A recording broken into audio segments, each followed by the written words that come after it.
Welcome to Detonation Point. I'm your host, Matt O'Neill. I was with the U.S. Secret Service for 25 years and retired as the Deputy Special Agent in charge of the Cyber Operations part of the Criminal Investigative Division. In Detonation Point, I'm going inside the fight against cybercrime, hearing directly from defenders in government, infrastructure, and enterprise who are racing to stay ahead, because cybercrime isn't slowing down, and neither can we. Welcome to Detonation Point, presented by Elastio. Welcome back, everybody, to Detonation Point, presented by Elastio. This week, we have Robert Siciliano, an award-winning author and keynote speaker who speaks on a whole bunch of topics that you hear almost every single week on this podcast. So we're going to just jump right into it. So, Robert, thank you so much for joining us. Thank you. Happy to be here. My first question is, I know you're from Boston. Why is Preza the best restaurant in the North End? I'm only saying, my friend Dave Petrilli runs it. So I lived up there for 10 years. So, people ask me all the time, like, where do I eat in the North End? I tell them, if you throw a rock and hit a building, the restaurant's probably going to be good. Yes. Everywhere in the North End is good. Like the food is some of the best in the country. Without question. And that's one of the things we missed a lot. I lived in the North Shore of Boston. My wife was with the FBI in Boston at old Center Plaza, and then they moved out, and we used to go down there on a regular basis. Growing up in Boston, what brings somebody into the world that you are in as it relates to providing advocacy and awareness for cyber hygiene and cybersecurity? Yeah, my path is unlike most. A lot of people get into their chosen profession based on life experience. That's me. Stuff that happened that kind of woke me up. I mean, you can say like victimization. I don't consider myself a victim, but it's just things happen. When I get off the platform speaking for a living, people ask me all the time, like, so how did you get into this? Like, what are you, former law enforcement, FBI, Secret Service, CIA? Like, how do you get into this? Like, literally, my experience, streets of Boston. Mm-hmm. Yeah. When I was 12, growing up, I'm 57 now. Our parents, they let us out of the door at 8 o'clock in the morning, and they said, just come back for dinner. And we'd come home filthy, bleeding, all bruised, and that's just how we lived, like feral kids, And I saw a lot of stuff and did a lot of stuff. And at the age of 12, my dad sent us on the train into downtown Boston to do some shopping for my little brother. And we got off the train, and there's 5 kids waiting for us on the street, and they mugged us. They beat us up, and they took our money. I'm 12, he's 8, crying in the curb. And I didn't know, what to do or how to react or how to respond. And I go home, my father sees me all messed up and explained to me that those boys are predators. That there always has been, is, and always will be this criminal element out there. And today they were the wolves and you were the rabbit. Okay. I didn't quite understand it. But then about a year later, I went to summer camp like a lot of kids did, and I met a girl that I liked, like my first crush, and we're holding hands on the bus on the way home, and we get off at her stop one day, and we're sitting on her front stairs, and she kind of looks at me, kind of all solemn, emotional, and she says, I think you should know that my mother's boyfriend sexually assaulted me. And I knew it was bad, but I didn't truly understand what she was saying to me. So I go home, and I say to my dad, like, what is rape? My father explained to me sexual assault and the birds and the bees in the exact same conversation when I was 13 years old. We didn't have that information. Like, we didn't have porn. We didn't know what sex was, certainly not sexual assault. And so from that point on, I wanted to understand what happened to me, what happened to my friend, this girl, and why this is a thing. And I started to study sociopaths and psychopaths and serial killers. And even today, you can do your own research and you'll come to the same conclusion. 97% of all the people that you will ever meet in the course of your life are worthy of your trust. Good people, like with a good heart. And occasionally they deceive, occasionally they lie, but they don't really mean to do harm. But about 3 to as many as 6%, they say 3% of women and up to 6% of men are diagnosed essentially as antisocial personality disorders, sociopaths, psychopaths, hardcore narcissists that don't experience empathy, sympathy, guilt, remorse. Truly, they have no shame, and that's like a big part of our population. And so when I was in my early 20s, I gravitated towards professions revolving around security. And I started teaching real estate agents personal protection in my mid-20s because realtors are murdered in the U.S. Mm-hmm. And I had a computer to manage my business. I had an IBM PS1 Consultant, which is the make and model with a Windows 3.0 OS and a 150 megabyte hard drive, right? And to process credit cards, I had to get an extra card to plug into my system to get dial-up connection to AOL. So my machine was a POS as well, point of sale. And I got hacked like in 95. I experienced like $3,000-$4,000 in credit card fraud. And my business at the time was teaching personal security, which is violence and theft prevention. And theft prevention at the time was only like burglaries, muggings, pickpocket, theft. But I had never even known that burglary or theft online was a thing until it happened to me. And so when I talked to my credit card company, they explained to me, I mean, I was still responsible for the theft at that time. That's how it worked. And I was devastated because it was expensive. But at the same time, reverse engineering the bad actors process, even still today, is what I do, explaining how the bad guys choose their victims, the criteria, and how to defend yourself. I wanted to understand how they did that to me, and that became a focus. Personal security became more than violence and theft in the physical world. It was now in the virtual world as far as I was concerned. And when I saw what happened to me, I was like, if this can happen to me, this can happen to anybody. Yeah. And that is a lucrative fraud. And here we are today, 25, 30 years later, it hasn't gotten any better. It's just gotten worse. 100%. So I started working hacking cases in 1999, 2000. Do you remember how they got into your system in 95? Because that predated me by 4 or 5 years. Yeah. I think what they did was like just run-of-the-mill credit card fraud. Like they just understood like that this is a small merchant and that they could just, ring up the cash register and place orders and just ding me, ding me, ding me. And they did. And I just lost thousands of dollars in product, which resulted in credit card fraud that I was responsible for, This is like the first form of like digital fraud that I was aware of. But right after that, and you might remember, as municipalities started to post all of their records online, social security numbers were being posted online, and identity theft started to become like true identity theft, pure identity theft. New account fraud started to become a problem in the late 90s. That wasn't a thing that anybody even talked about because no one understood it. Like our social security numbers were on everything. They were on our driver's licenses. They were on military, their laundry bags. The farmers had them posted on the side of their trucks when they were, getting feed. Like it was a normal thing to have your social everywhere. And now, obviously, that's not the case, but still, we started to see lots of reports of that. And that's just gotten worse because the consumer is no more up to speed today as they were 30 years ago because they don't believe in security, which is a big topic of discussion. So one of the problems that I see is every year we do, September or October is Cybersecurity Awareness Month. And we have all of these awareness public education campaigns. Yet the dollar losses continue to skyrocket every single year. In 2017, I think the IC3 report showed 1.4 billion in loss. Last year was 16.6 billion. Now you can look to cryptocurrency and you can look to other things as part of the reason, but there's a whole bunch of other factors. So what are we doing wrong in education? Well, so it begins with the fact that education today, security awareness training, is check the box compliance. It is annual Cybersecurity Awareness Month, which is so dumb to me. It should be cybersecurity awareness should be every day. Micro e-learning is great, but it's still not enough. Cybersecurity awareness training is check the box compliance. And in my opinion, my theory, I've been doing this for a long time,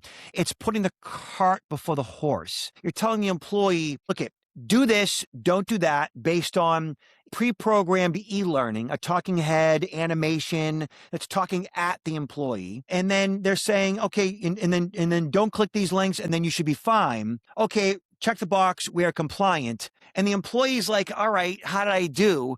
And if they get dinged, they feel shame. And in the end, they don't care about it to begin with because they don't even think it's their job. That is security awareness training. What's missing is the employee appreciating the value of the information because the information isn't about the employee. The information is about the company. And I've found over the course of 30, 40 years, if you want to effectively teach security awareness training to the level of what I call security appreciation training, getting the employee to appreciate the value security has in their life by explaining what security is and what it isn't, because most of us have a false understanding of what security is and what it isn't, then you begin to involve the employee in risk management based on their own concerns, their own identity, their kid's identity, their own bank account. And when you get to that level, now they're like, oh, that's what security is. And you walk them through the process to protect themselves and their families first. And then they look at security as a good thing in their lives. So when you say what it is and what it isn't, let's start with what it isn't. Okay. So I get in front of my audiences and I ask a lot of qualifying questions. So just give me a few minutes here and Yeah. I'll get you that answer, right?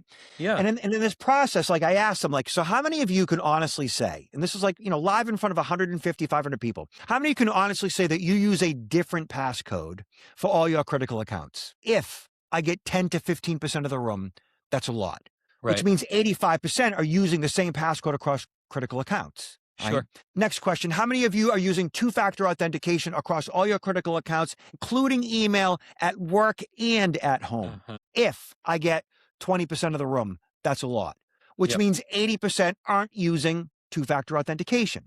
And then I ask questions like, oh, so how many of you are, locking the doors to your home? Depending on where I am in the country, I might get 60, maybe as much as 80%. But in many places, I get like 10% of the room, Oh, Oh, we wow. don't lock our doors. And then I say, okay, so how many of you have a home security system? And this is where we get into like what security is and isn't. So how many of Yep. you have a home security system? If I get 15% of the room, that's a lot, which means 85% don't have home security systems. And then I say, okay, so why? Why don't you have a home security system? Like, did you know that every year in the US, like between 1.5 and 2 million homes are burglarized? So like in the next decade, that's like 15 to 20 million homes are burglarized in the next 10 years. And like, oh, I didn't know that. I go, so why don't you have the home security system?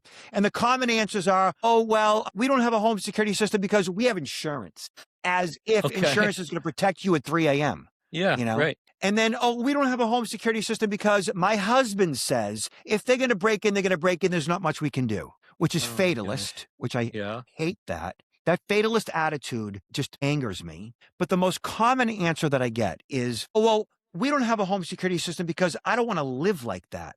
And I say, well, what does that actually mean? And they say, well, I don't want to have to worry. I don't want to have to live in fear, is what they say. And then I go, okay, all right. So I'm a guy that has, and this is true, 20 plus security cameras. So now, if I got 20 plus security cameras, what might you think about my disposition, my worldview, my outlook? Like I wake up every day, I must be what? What do you think the most common answer is? Paranoid. Paranoid.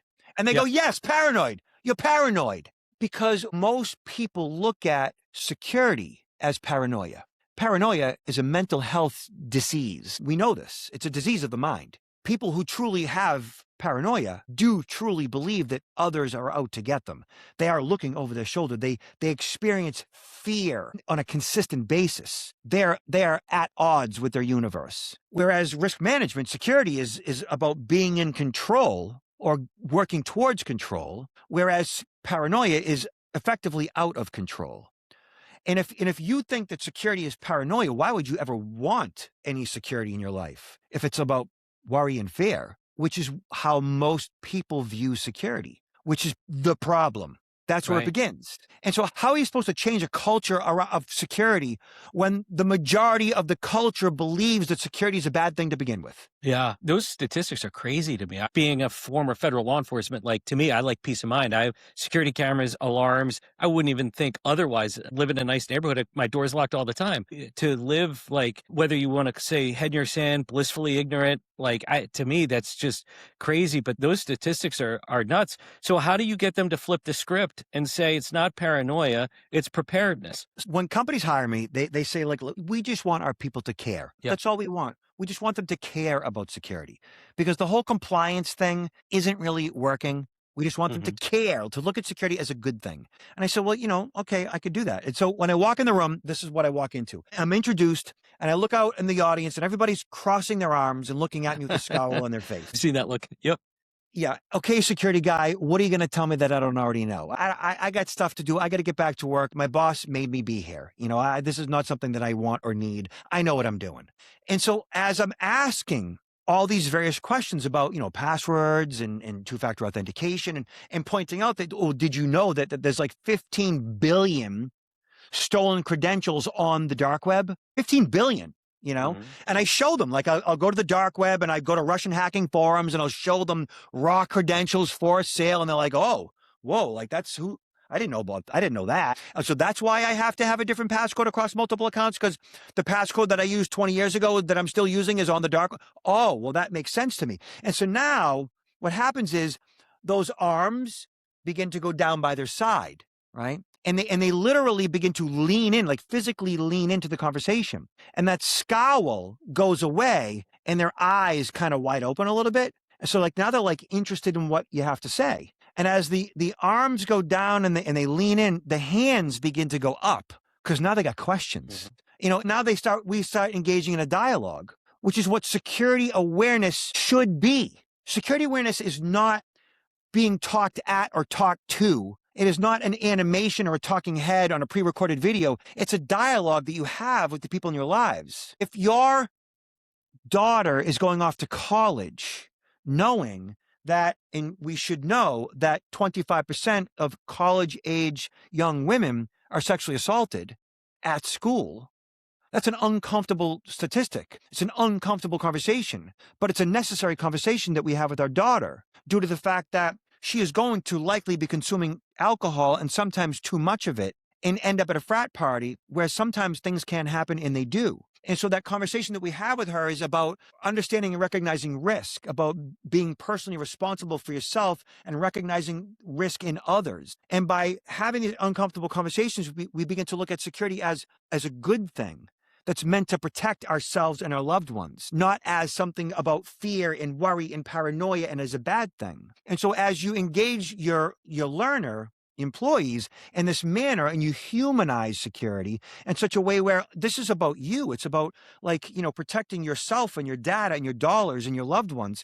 They look at this presentation and go, oh, that's why my CISO is sending me all those training emails. Like, it's important. It's a good thing. Like, I want this. It's not about paranoia. It's not about worry. You're changing their cultural views of security on the spot, which has not happened up until this point, which is why it's getting worse because the CISO isn't having that conversation with them. Yeah. So when you are talking to folks, especially those that are either ambivalent towards or hostile to some degree towards taking a more secure posture, and then you get them starting to think, one of the challenges that I find is like, we're like, okay, we have to do password reuse, and then it's got to get really, really long. Oh, and by the way, now we have to use multi-factor authentication or two-step verification. Oh, but by the way, now SIM swapping happens. So now you should go do this. And now all the providers are saying, oh, well, use passkeys.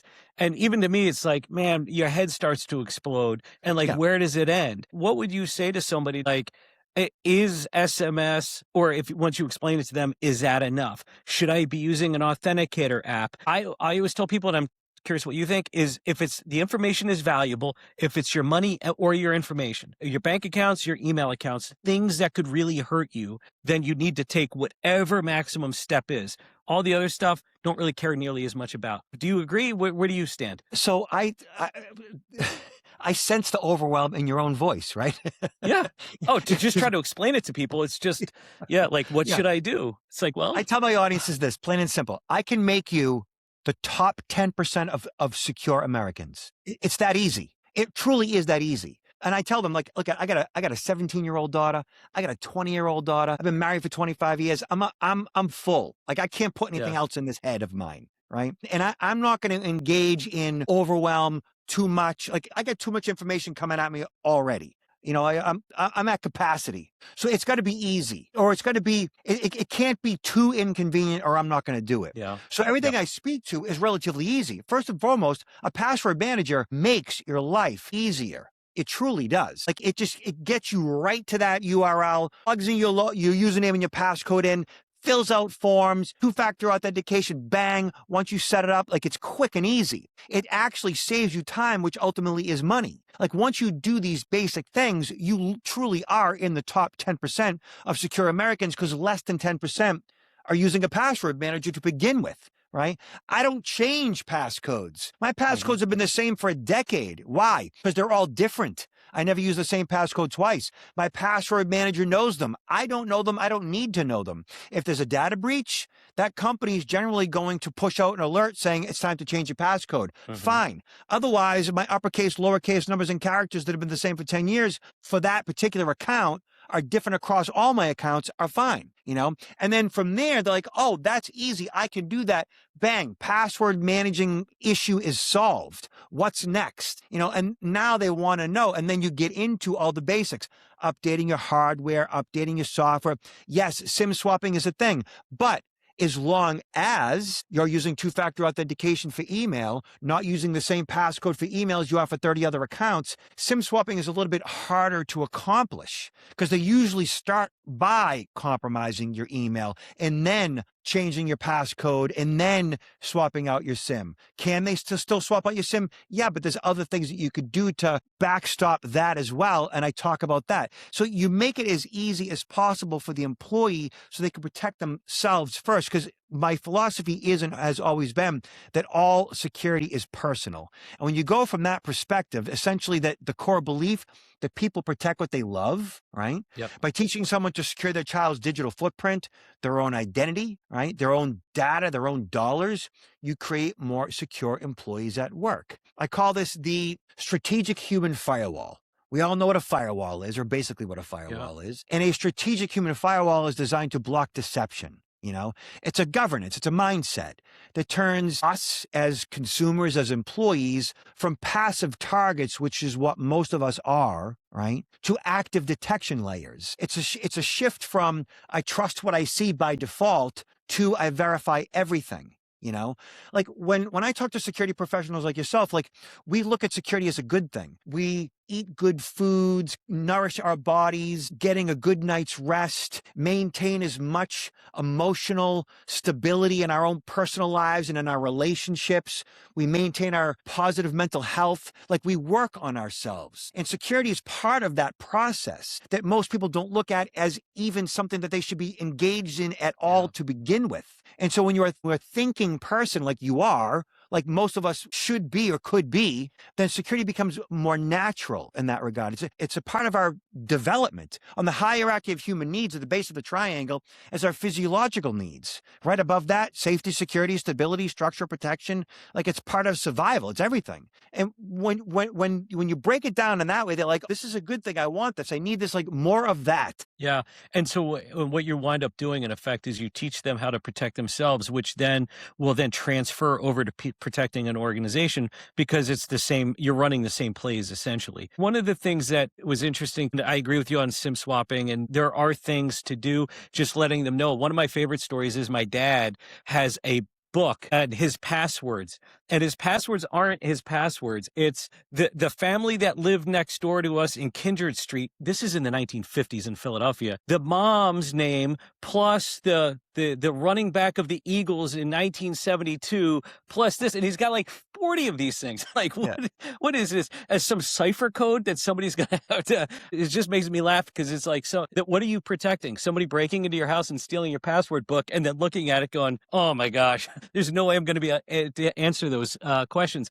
But when you speak about like, and you mentioned earlier about identity theft, one of the things that infuriates me is a couple things. One is how credit card companies, in my view, have conflated identity theft with credit card fraud, and people don't know what the hell identity theft even means anymore. Because when I used to get calls when I was with the Secret Service, I would get a call when I was in the Manchester, New Hampshire office and say, oh my God, I'm a victim of identity theft. I'm like, okay, explain. Well, somebody stole my Amex. I'm like, well, that's not. No, that's not it. That's Amex's problem. You'll get a new card. Your day will move on. But prior to GLIBA in 1999, there was specifically one, and I won't say who because I don't want to get sued, even though I'm right. There was one credit bureau that was pushing out credit header data in a specific file, and it was the name, DOB, social, address, and previous address of basically everybody that had a credit file. And who bought it? Cyber criminals. And so from 1999 all the way to today, hundreds of millions of people's social security numbers are available online. And I used to do something similar where, as you said, like go on the dark web and pull stuff up. I used to do the same thing. I would give a presentation and say, hey, what's your name? What state do you live in? Boom. And then I'd be on some dark web forum and go, hey, is this your social? Is this? And people used to freak out. But you have to understand what your vulnerabilities are and that every single piece of information that we have is out there and available. So what guidance do you have for somebody to say, okay, what are the table stakes in protecting my identity? What do I have to do to not be not the lowest hanging fruit and to protect myself? So simple. Top 10%, right? So credit freeze. right? Credit Yeah. freeze. The Social Security number was never meant to have as much responsibility as it has today. The Social Security number is supposed to be just for Social Security benefits, but through functionality creep, it crept into other aspects of our lives in which it was never intended to do so. Now it's essentially our de facto national ID. And what the Social Security number truly is an account number. However, we treat it like it's a password, and it's not a password. It's an account number. And so in order to make that account number as a password useless to the thief, you engage in a credit freeze. So to make a password that's on the dark web useless to a thief, two-factor authentication would be one way to go about it. Of course, you can change that passcode. To make that social useless to a thief, you freeze your credit.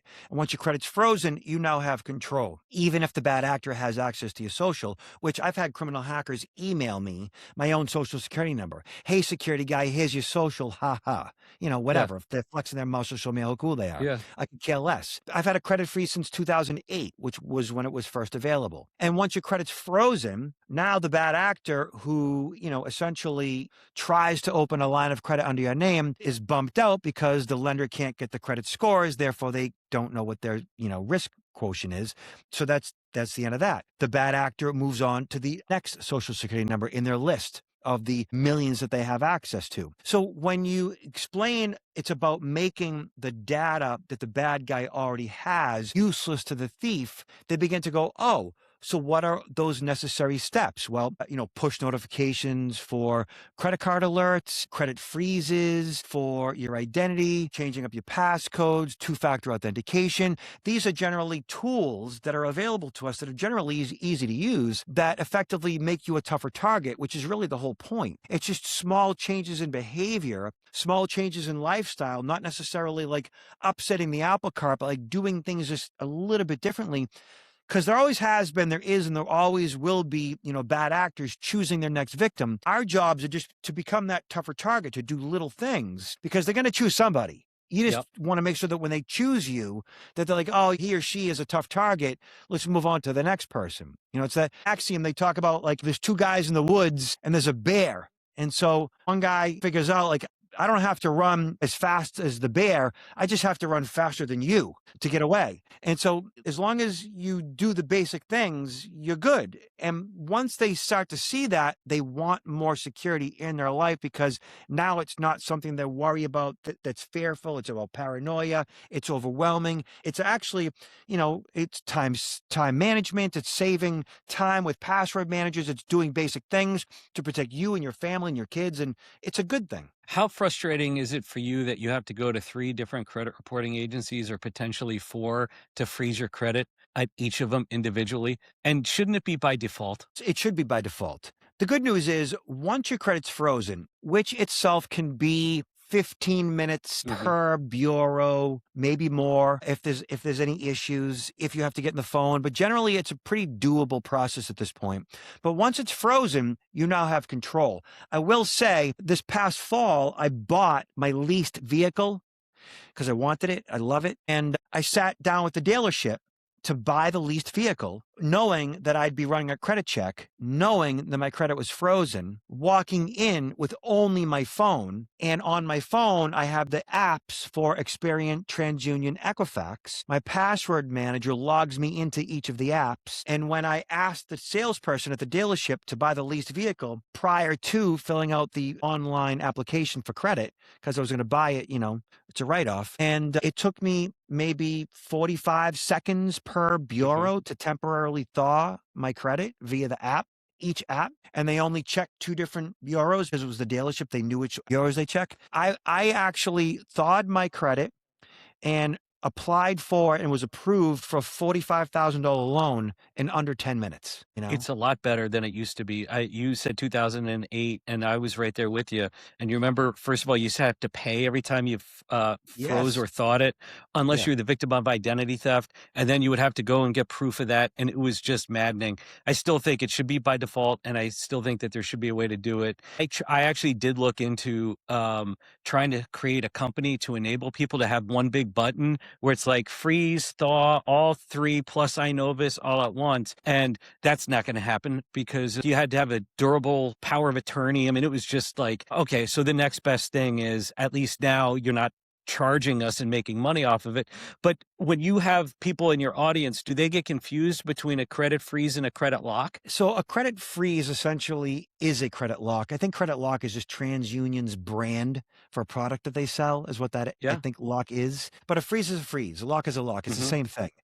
Essentially making your credit file unavailable to a lender for a period of time that you choose, which is permanently or whatever the duration is. Like when my credit's frozen, it's frozen until I temporarily thaw it. Yeah. And yes, it should be frozen across the board. It's not, because retail environment and lobbyists and credit bureaus all have lobbied against credit freezes across the board, which they say will gum up the system of credit, which I get that, but still. Well, it's money. It's money. If you freeze it, you can't sell it, and then therefore, what are they in business for, right? And there's no instant credit. Yeah. Yes. Yeah. What about credit monitoring? What's your take on, should I spend a lot of money on it? So credit monitoring, identity theft protection, essentially the same thing. I have a AAA plus. And through my AAA Plus, I get free credit monitoring through Experian. You can get credit monitoring for free in a lot of different places. And so and that's truly all you need, if anything. The only value with identity theft protection, which is credit monitoring, is that usually with the protection aspect of things, they have like third party or experts that will mitigate identity theft if it happens to you, like beyond their service. Really, all you need is a credit freeze. And then from there, if you want credit monitoring is a good thing to have. For less than $10 a month, I wouldn't spend more than that. But again, you can get it for free in a lot of different places. Just look it up and, sign up. You're giving away a lot of your basic information when you do that, keeping in mind, which I'm okay with that. I'm okay with others having my social. It's not that big a deal. I have a freeze. And then from there, if you want to pay for it, the risk mitigation agents at these identity theft protection firms are good at what they do in dealing with new account fraud, account takeover, medical related identity theft, tax related identity theft, most of which they can't protect you from to begin with, but they'll work with you to resolve it should it happen to you. It's an expense, but not the worst expense in the world. And then what do you say to people about their social media habits? Stop it. Love it. Like growing up, we Cold War. We heard KGB, mole on the inside of an organization, of a government agency, of a corporation, insider fraud, this and that. Look, we are the mole on the inside of the organization at this point. We are giving away all of the intelligence. We truly are providing anything and everything that the bad actors need based on what we post and share and like. And I am not connected to anybody in my own family online. Like my relationship status is basically single. I've been married for 25 years. No one would even know who I'm married to.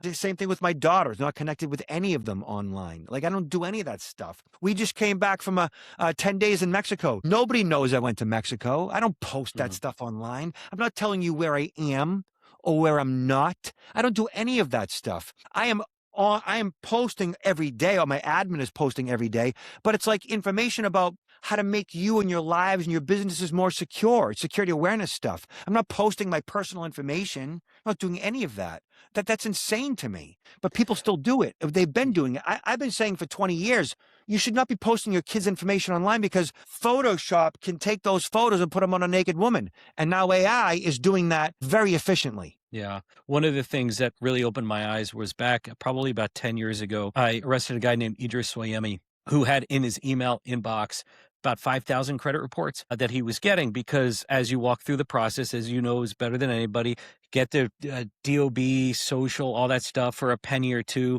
First place he would go to was annualcreditreport.com, freecreditreport.com, because he wanted to pull the credit of the potential victim to understand, one, where their existing lines of credit were and where they were not. And then also if they were a mule, if they were credit worthy enough to take their money and that they wouldn't run from it. So I asked him, I go, what was your success rate in getting credit reports? And he said 99%. He said the only time I wasn't able to get them is if they themselves had pulled it because you could only get one free one at a time. And so if they had gotten it, that locked me up and I would just move on to somebody else. So then I said, okay, well, let's talk about knowledge-based authentication questions or out-of-wallet questions, right? And I said, how did you get those questions write so often? He goes, I just went on their social media. It was really easy. Robert Siciliano, there's probably a fair amount of you in the Boston area I recognize, but you can narrow it down pretty quickly. And I find your social media. I already know what address you live at because I bought it. I'm going to go on Zillow and I'm going to get any question related to your house. Probably on the same thing, I'm going to go on Google Maps and I'm going to see what kind of cars you have. Or I'm going to go on a auto insurance site and get a free quote. I already got your information, but by and large, every single person that I get it, they're giving me the information, where they went to high school, what year they went to high school, who are their friends, what's the name of their dog, all of that stuff. Those challenge questions are all being answered by the victim. And it was just like, man, this is 100% right. Just like in the old days, as you mentioned, like the KGB, like they would have to search for information if they're going to flip somebody. Now it's just, I'm just going to follow their Instagram. There's a company out there called Constella. I just watched one of their webinars, and they came out with a stat that they have access to, I think, 300 billion data records that were essentially compromised. 300 billion. Which the bad actors have access to at this point. Yep. And so all of our information, everything, name, address, phone number, account numbers, socials, everything, date of birth, mother's maid, you name it. It's all available. It's all being sorted and cataloged and searchable on us, essentially, to either create new accounts, take over accounts, or to socially engineer us. That information is going to continually be used against us. It's at scale at this point. And so all the consumer really needs to understand is how to make whatever data is out there about them somewhat useless, changing passcodes and two-factor and credit freezes and such. And then, like you and I, like recognizing risk as something that we do on a regular basis, just paying attention, is not that difficult to do if it concerns you, which it should. And once we engage in the best practices of just paying that much more attention, look at when I go to the grocery store, I don't go to the grocery store worried that someone's going to walk in with, a semi-automatic rifle and shoot the place up. But when I go to the grocery store, I am paying attention to the perimeter around my body, and I'm looking for the potentiality of somebody coming in with a semi-automatic rifle and shooting the place up. I walk into that grocery store with a firearm that I'm trained to use, that I train quite often to use that firearm. I'm not worried that any of that's going to happen, but I know there's a possibility of that happening, so I pay attention to my surroundings. I do that all the time, wherever I am, whatever I'm doing, at the airport, at the grocery store, when I'm out to dinner with my family. And that situational awareness is something that I do at this point because I've trained myself over the course of my life to do that. But that situational awareness isn't just in my physical environment. It's every single email that comes in. It's every phone call that I receive. It's every text message that I get. It's every person that I communicate with, even in person. What is this person's motivation? What's their intentions? Checking out their body language. Is it anything about what they're saying incongruent with, the words that they're saying in their body language? Like, how's it making me feel? And this is just merely like just paying attention. That's all that truly is. But most people aren't doing any of that stuff due to the fact that they look at security fundamentally as a bad thing. That person's paranoid. They worry. They live in fear, and they justify it. Oh, if they're going to break in, they're going to break it. There's nothing we could do anyways. They adopt fear. Why use a password manager if they can get hacked? Why freeze my credit if they can just hack the bureaus? Like this, these are the responses that I get in with the audience, and my job is to get them. No. The likelihood of that happening is very slim. The reality of it is, by giving the bureau your social security number is the first step to protecting your identity to make the social useless to the thief. These are the procedures, the strategies, the processes that we must adopt, the situational awareness that we must have to reduce that risk. And once you engage the learner like that, now they look at security as something that they want and they need. And that's just not being done at all, unless somebody like me comes around and does it, unfortunately. Yeah. No, Robert, really appreciate your time. Where can folks find you? They want to have you come out and speak, or because I love your message, because it takes what could be a very confusing topic and breaks it down to something that is easily digestible for everybody and explains to them why it is important to them, and then therefore it should be important to a business. Yeah, I talk to my audiences the same way. I don't speak tech as neither one of us have spoke tech in this podcast. And I talk to my audiences the same way that I talk to my girls. It's a conversation, it's a dialogue. And most security awareness training is a monologue. Talk that, talk to, talk down to. Whereas, Yep. my girls, if I tell them what to do, they remind me of that. Don't tell me what to do, And you can't tell people what to do. You have to have a dialogue with them. That's what people want. They want to engage in a conversation. And that's what security awareness training could or should be. And the CISO can do that. They can humanize the process by talking about their own worries and their own concerns in regards to security. The fact that their dad won't stop clicking links, and the fact that their mom responds to every single pop-up, and the fact that like their sister, who might be a widow, is being bombarded with romance scams. And Yeah. like, by talking about themselves and the situations that they're dealing with, they can do the same thing with their employees, because their employees are all dealing with the same Yeah. stuff. We all have people in our lives that are all being affected by this stuff that they don't know what to do. And by humanizing this topic and making it real for people and giving them an opportunity to actually like ask questions and get real answers and feel good about it, not with worry and fear and overwhelm, which is the worst thing, it could be a good thing. So I'm on all the socials. If you can spell Yeah. Siciliano, you can find me anywhere. Siciliano. Or my website is protectnowllc.com, protectnowllc.com. Awesome. Robert, thank you so much. I'd love to have you back at some point, because there's so much more to talk about, like all of the deep fakes that are coming, all of the we'll call it fake news. It is so hard for people to even know what's real and what's fake anymore, and it's just going to get worse. But thanks again. Really appreciate your time. Hopefully it warms up there in Boston here shortly. And so thank you everybody for listening to this week's episode of Detonation Point presented by Elastio, and we will see you next week. Thanks, Robert. Thank you.